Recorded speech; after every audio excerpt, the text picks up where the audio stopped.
What will happen to the NBA if I remove the starting fives from every team? That means there will be no superstars, no role players, nothing. It will only be the bench players that are starting and getting all the minutes. That's exactly what we're doing in this video. I've removed every starter from every team. That means the NBA is currently in the bench players' hands. They're going to be the ones controlling the league. Let's see who wins the MVP, makes the All-NBA first team, second team, third team. It's going to be all surprising. As you can see, the best player in the NBA is currently Ty Jerome, followed by Daniel Gafford and Tari Eason. And before I start the simulation, make sure to like and subscribe. Let's get it. As you can see, these are currently the starting fives for example, Philadelphia 76ers.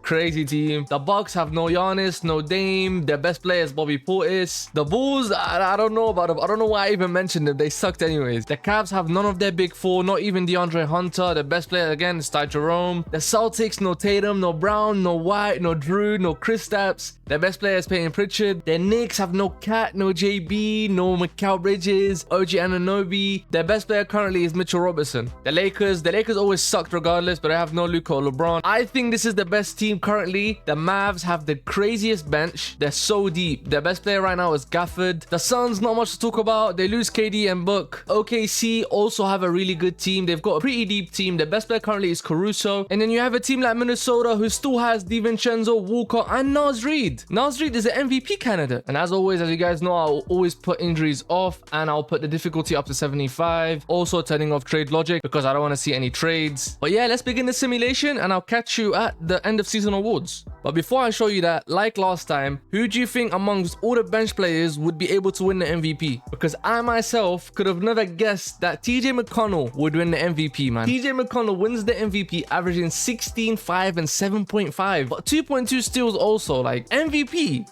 TJ McConnell, what? Rookie of the year, I don't care about that. Sixth man of the year goes to Max Strus. Who was he backing up? Probably Okoro, if I'm not mistaken. And then DPOY goes to Mitchell Robinson, averaging 1.4 steals on 1.6 blocks. You also average 10 and 14. That's not too shabby, man. If he stays healthy, he's a really good player. And for your most improved player is Jalen Williams, 12 and 12. Hey, he is the starter. That's tough. Finally, your clutch player of the year is KPJ, man. 25.6 rebounds and 4.5 assists. That's tough. Now for your All-NBA selections, obviously TJ McConnell is first team. Then you have Russell Westbrook, the Brody, back in All-NBA first team selections. KPJ again in here as the clutch player of the year. Naz Reid is in the NBA first team.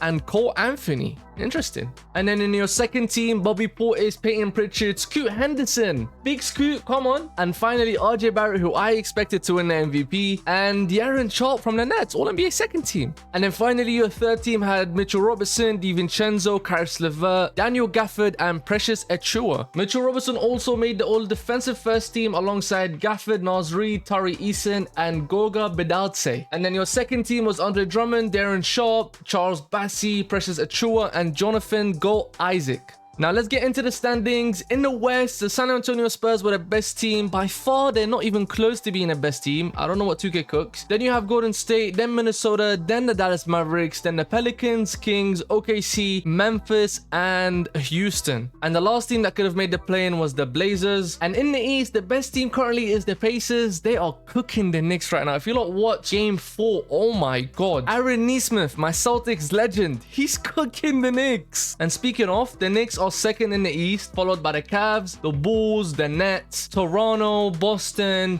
Atlanta, the Magic, and then finally the Wizards are in the play-in, so they could potentially make the playoff with that dusty team. And then your leading scorers amongst all the bench players, Kevin Porter Jr. again, we've seen it before, 25 points. AJ Mitchell from OKC, 23.7 points on great efficiency. Wow. Then you have Cole Anthony, RJ Barrett, Scoot Henderson, 23 points for my boy Scoot Henderson. Let's go, man. Peyton Pritchard, 22 points. Russell Westbrook, the Brody, All-NBA first team, 22 points, 7 rebounds, and 7 assists. Go get it, bit out. Cam Whitmore with 21 points. And then Dalton Kennett with 21 points also. And then Bobby Portis Jr., 20.5 points. So I'm going to simulate the first playing game in the East. And the Hawks defeat the Celtics. That means they are the 7th seed. The Celtics have to fight for the 8th seed. And with Orlando and the Wizards, Orlando comes out on top. The Wizards are eliminated. And if we just scoot over to the West to see what happened, the Memphis Grizzlies defeated OKC to be the 7th seed. The Houston Rockets beat the Blazers, so they have to play OKC OKC for the 8th seed. And then when it comes to the final playing game in the East, the Celtics, yes, they beat the Magic. They are the 8th seed. And OKC beat the Rockets to be the 8th seed as well. So these guys are eliminated. GG's, well played. Now we can finally simulate the playoffs in peace. And I'll catch you lot after the first round has been simulated. The first series we're going to look at this time is in the West. The Spurs beat OKC in 6. The Mavericks beat the Pelicans in 4. They swept them. The Timberwolves beat the Kings in 7. And the Warriors beat the Memphis Grizzlies in 5. Gentlemen sweep to be exact. Now moving on to the East. The Pacers dog-walked the Celtics in 5. Bro, 5 games to beat the Celtics. That's crazy. The Bulls defeated the Nets in 5 also. They're 5s. Cleveland beat Toronto again in 5. And Atlanta beat the Knicks in 5. Just all gentlemen sweeps in the East. Now onto the second round. Let's simulate that as well and see what happens. So again, let's start off on the West. The Spurs once again defeat their opponent. They beat the Dallas Mavericks in 6. The Warriors also once again win and they beat Minnesota in 5. So Naz Reid couldn't do it. Now moving on to the East, the Pacers once again win, beating the Bulls in 5. They shouldn't have made it that far, but oh well. And the Hawks beat the Cavs in 7. The best player in the league, Ty Jerome, couldn't do it by himself. Now finally, I'm going to simulate the conference finals and let's see who makes it out on top. And by the looks of it, the Pacers and the Warriors are the ones that made it onto the finals. Your TJ McConnell and Jackson Davis are your conference MVPs. If we just take a quick look at their series, the Pacers ended up sweeping Atlanta and the Warriors beat the Spurs in 6. Both of these teams have been very, very dominant. And if we just take a look at the players' averages to see who's actually carrying,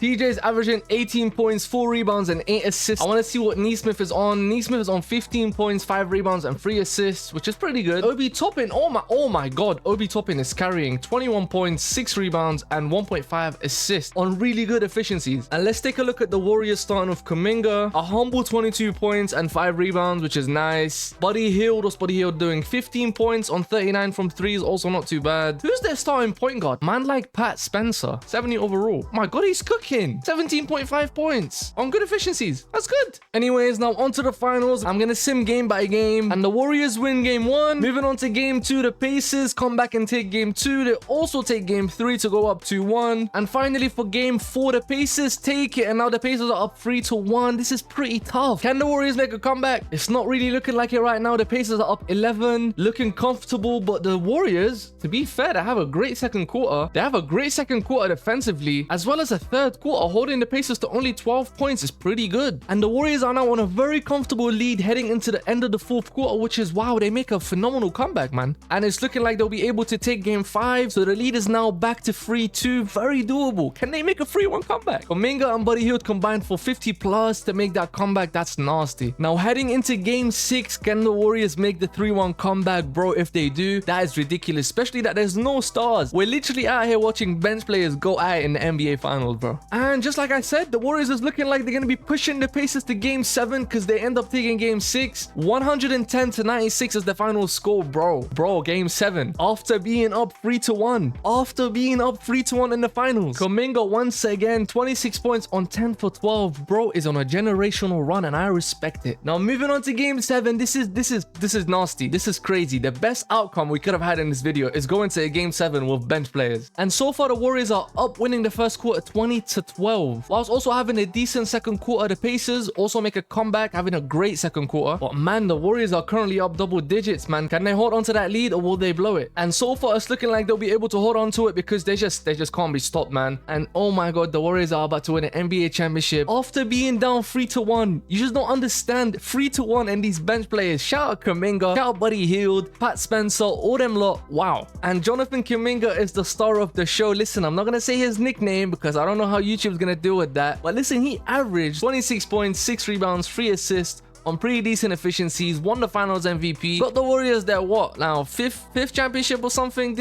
Like, you don't need Curry, bro. You just need Jonathan Kuminga. I'm telling you. But here we go. Apparently, the Warriors will win a championship if you remove all the starting 5s from the NBA. They got the best bench, the deepest players, I guess. I'm not gonna lie, I really enjoyed recording this video because it was such a surprising outcome, from the MVP to the DPOY to the all NBA selections to now the championship and the playoffs. This has been a really fun video to watch. I hope you guys enjoyed it. Listen, if you did enjoy this video, please drop a like and subscribe because we're growing, I'm consistent, and we're going to push. So if you're enjoying the content, I would really appreciate it if you show some support by liking and subscribing. And be on the lookout for the next video that's probably gonna drop in a day or two. I'm dropping a video every other day now, so Hopefully that works out for me. Hopefully I stay consistent. Obviously, fingers crossed that that's going to be the case. And yeah, man, I'll catch you a lot in the next one.